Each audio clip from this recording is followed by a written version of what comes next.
daawwattoota keenya kan daawwachaa jirtan kun Edikoo miidiyaadha jechuudha. Edikoo miidiyaa irratti qophii garaagaraa isinii dhiyaata. Har'a immoo qophii irreechaa tokko qabannee isin dhufnee jirra jechuudha. Gaaffii tokko kan gaafannu ta'a nu hordofaa jechuudha. Tole maqaa kiraa jalqabna maqaan keenyudha. Maqaan koo Edikoon jedhama. Okay.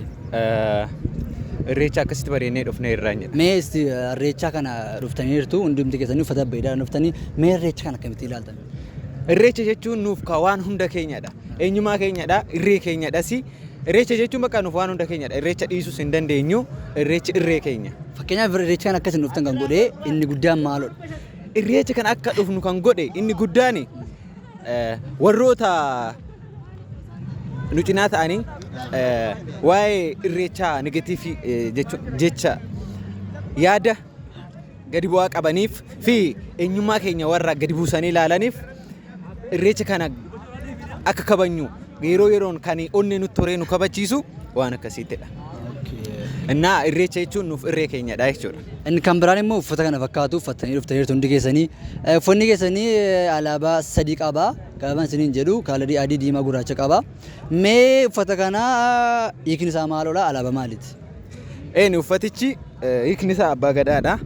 Yaa diimaa adii akka alaabaatti ibsine abbaa gadaadha. Garuu immoo gaafa kanatti hiika nuti itti kenninee hojjechiifanne gurraacha itti baay'isnee hojjechiifachuun keenya Oromoon tokkummaa dhabuu isaatiin amma siyaasa garaagaraatiin yaa Oromoon amma baadiyyaa keessatti waan ta'aa jirurraan kan ka'e gurraacha itti baay'isnee hojjechiifannee yaa kasiidha jechuudha. Kana nu ibsanuuf. Baay'ee bareedaadha jechuudha. Baay'ee faayamtanii jirtu, babbareedanii jirtu. Ati keessa isin bukkee jirti. Mee kan biraan gara fuulduraatti maal irreechaa waan yaada dhumaa yoo qabaatanii gudunfaati. Irreechi kana booda kana jaala jabaatee itti fufuu qaba jenna. Innaa nuti akka keenyatti irreecha yoo duune qofa kan dhiisnu jechuudha. Irreechi irree keenya yeroo hunda kabajnaa jechuudha. Uummanni Oromoo illee hundinuu warra eenyummaa fi aadaa fi amantii fi aadaa walitti fidanillee irreecha uummanni keenya akka hin kabajne gochuuf diinonni keenya gochaa jiran isaan irratti badanii akka ofanii kabajan jenna. Nuti irreechi irree keenya yeroo hunda kabajnaa jechuudha. Bakka yaadni keessan baay'ee namatti tola jechuudha. Kanaaf yaada nu dhiyeessaniif galatoomaa isin jechuu barbaada. Galatoomi. Ayyee isinillee baay'ee galatoomaa waan intarviin gootaniif galatoomaa. Maqaan keenya siin kee? Faanos hin jedhamu. Faanos baga nagaan gara irreecha Finfinneetti dhufte isin jennee jirra. Baga nagaan nu eedda. Mee irreechi si maalidha? Irreechi uumaa aadaa Oromoo. Irreechi aadaa Oromoo akka ta'e ni beekna garuu irreechi maal ibsaa maaliif dhuftee hiikni isaa maalidha kan jedhu barbaade.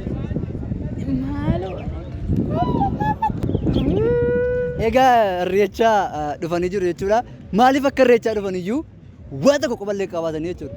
Irreechuma dhufaniifitu irreecha irreeffataa jiru jechuudha. Baay'ee irreecha amantii jedhamee yaadama. Namoonni baay'een amantiitti ilaalu garuu amantii kutaa hundumaa dhufa jechuudha. Mee kana maal jetta irratti? Irreechi kan amantiiti jettee yaadamoo aadaadha jettee yaadamoo moo maal jettee ibsite? Aadaadha jedhee yaada amantaa natti fakkaata. Okay, gaaffii inni itti aanu immoo siidha. Mee gaaffii ishee naa deebiste kana ofii keetii ibsi deebisime. Irreechi aadaadha moo amantiidha moo akkamiidha? Irreechi jechuun karaa tokko aadaadhas uummanni baay'een garuu amantaadha walitti fiduu barbaada. Irreechi amantaa otoo hin ta'in aadaa uummata tokkooti. Kanaaf aadaa uummata kana. Walumaa galatti irreechi aadaadha jettaa jechuudha. Garuu immoo kan irreeffannaan waaqeffataa jechuun irreecha dhufanii kanneen bishaanitti irreeffatanii galan ni jiru. Warri sun maalodha? Waaqeffataa jechuun maal jechuudha? Waaqeffataan jira fakkeenyaaf. Waaqeffataan jira. Waaqeffataa jechuun waggaatti yeroo tokko dhufanii irreecha Finfinnee irratti kan amantii godhanii itti sagadan jiru. Waaqeffatan jiru.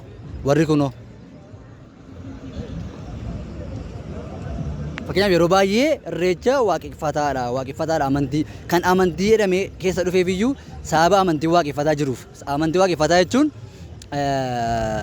irreecha keessatti waan irreeffataniif dur amantii ture amma garuu aadaatee bal'atee ni haasa'u yaada qabdu kan irratti.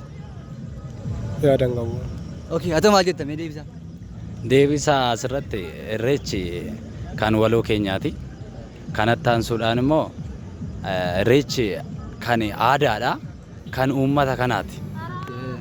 Uummata kamiyyuu yoo ta'e irreecha irratti dhufee kun bacaqii gannaa baanee booqaa biraatti baga nu ceesse kan jedhu. Sababni isaa waaqeffataa iddoo waaqeffataa jedhutti dhimma waaqeffataa irratti Oromoo waaqeffataadha. Dhufee inni bishaaniin kan bishaanitti kan inni irreeffatu waaqeffataan irreeffateetu bula.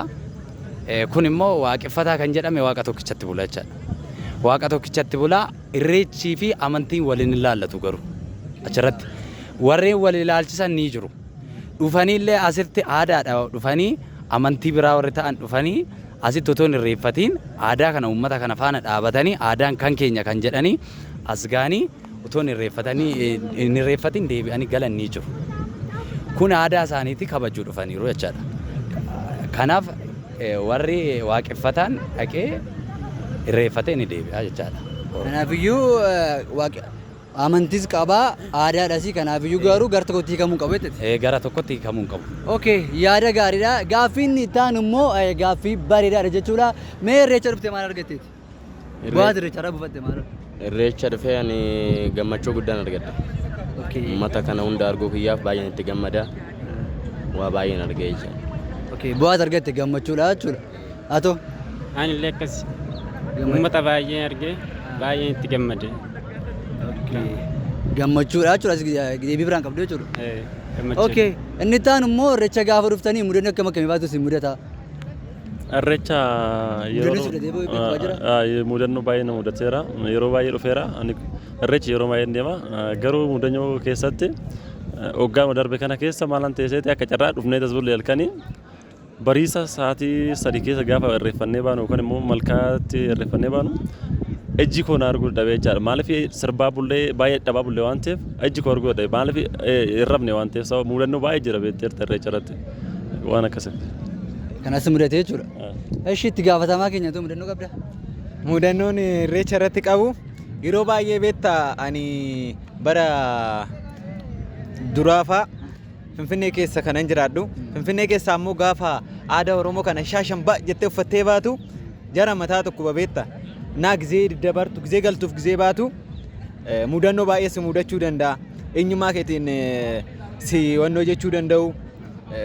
Tuffii akkasii waan baay'ee dabarsineerra. Kanaafuu aadaa keenya irratti jabaannee irree keenya jennee hoggaan kabajnaa jechuudha. Dhiibbaan nama jabeessa waan ta'eef. Kanaa jechuudha mudannoon kee? Mudannoon koo isa kanadha. Kan baay'ee garamu immoo gaaffiin ta'an immoo maaloo sitti fakkaate irreecha kana irratti wanti keessa afeera yookaan immoo wanti kun itti guutame qabu kun itti guutamu qabu jettee yaaddu kan maaloodha? Duraan dursee galanni uumaaf haa ta'u har'aan nu ga'ee waan kana saba akka galaanaatti baay'atu kan arguu kootti baay'een gammadaa kana hundaa immoo kan nu taasise galanni uumaaf haa ta'u akkasumas immoo warreen karaan dura aarsaa hedduu kanfalanii lafeetti cabanii dhiiga lolaasanii lubbuutti dhaban isaantu kana nu taasise isaantu akka kanatti nu baay'ise. Kanaaf ani kanarratti wanta jechuu barbaadu gammachuu guddaan ibsadha. Gammachuu wanti irreecha kana keessatti irrateera jettee yaaddu?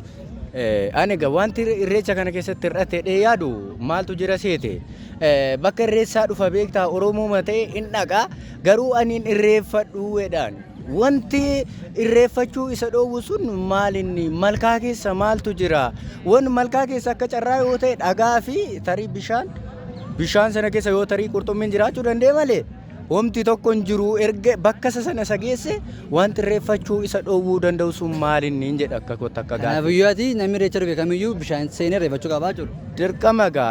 Fakkeenyaaf amantii isaan dhorka yoo ta'u. Egaa amantiin eenyu amantiif oromummaan tokko miti. Inni kun oromummaadha. Amantii hundumtuu tokko maal jenna seete waaquma uumaa tokkicha waaqeffachuuf deemna galata galfachuuf deemna.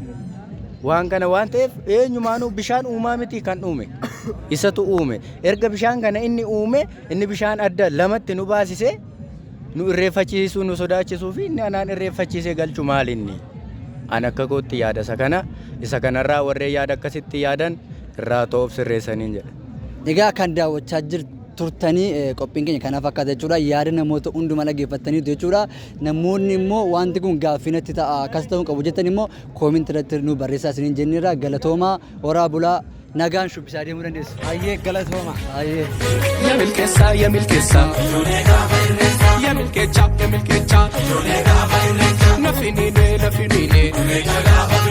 nafinine yabashatu bashatu ya bashatu.